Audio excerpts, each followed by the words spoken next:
A nenápadná strela spoza pokutového územia. Ťažká lopta do 16. Hostia ho spracovali. Solová strela! Mikoláš ju vytlačil na či chápu, aj preto preuzlátiť. Mužskí futbalisti, ale aj futbalové ženy.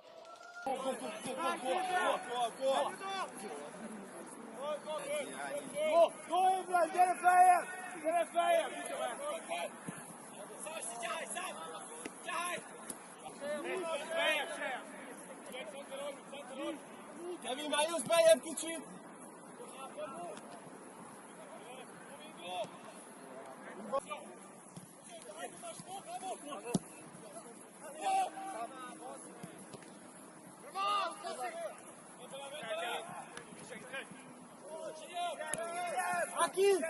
Tak zde, volame ich dať, čo vyjedú, jakýž fotíncu zvedujeme. Brandy! Čo?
Mikoláš.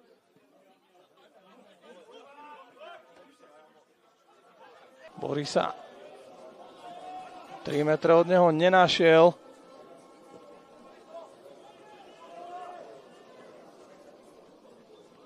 My veríme, že sa mladý 23-ročný bek vráti k tým výkonom, ktoré ukázal 22 vonku. To nie je žiadna sláva pre Považskú Bystricu, ale to veľmi solídne 6. miesto zatiaľ pre Považskú Bystricu v druhom polčase. A Pagáčovo zakončenie zázračný!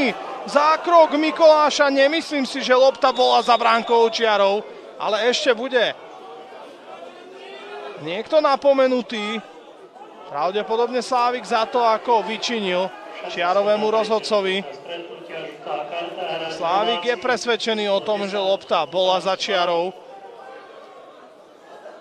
Hlavný arbiter a ani jeho kolega na čiare nie, tak pomôže nám tento opakovaný záber identifikovať celú situáciu. Pagáčová hlavička. Nemyslím si, že to...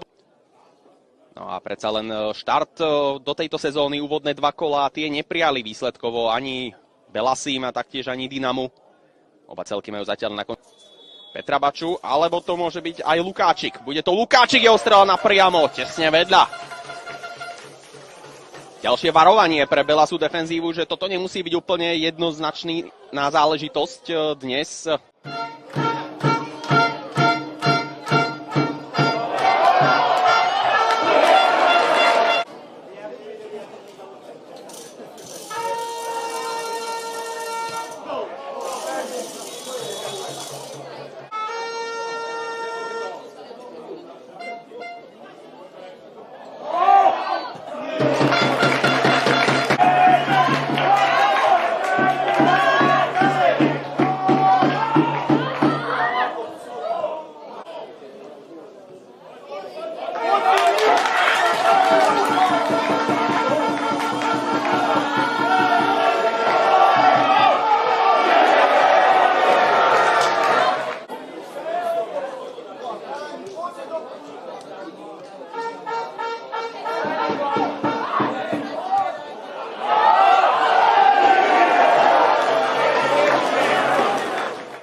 vamos, vamos, vamos. Aquí.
Go ahead.